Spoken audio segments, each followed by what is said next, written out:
food cart has caught fire and exploded in downtown Portland, creating a huge plume of smoke that could be seen from several miles away. Take a look at where this is happening. This is First and Columbia. It's just a block off of NATO and really close to Keller Auditorium. All right, the call came out about 3:15 this afternoon. Our Mike Benner is live on the scene after talking to witnesses. Mike, what's the latest?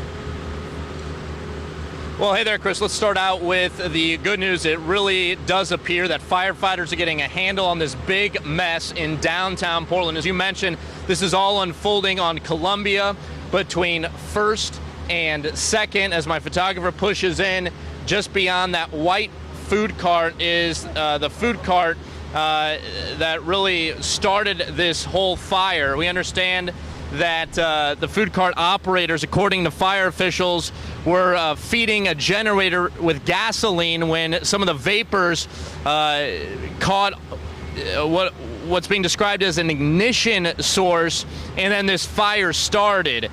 We've been seeing on social media, we've been talking to witnesses that there were a bunch of explosions, countless explosions, and we have some video to show you of that. Take a look.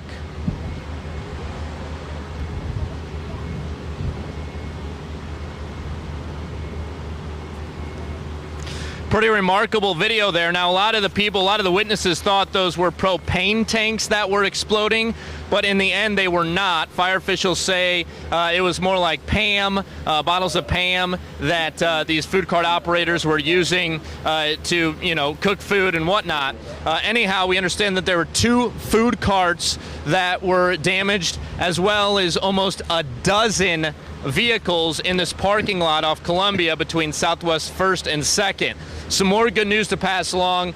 Other than perhaps some minor injuries to the food cart operators, nothing serious to report out here, and that is quite remarkable considering just how densely populated this area is in the middle of an afternoon. Also worth mentioning, this was a 2-alarm fire because it is extremely windy out here, so this fire took off very quickly.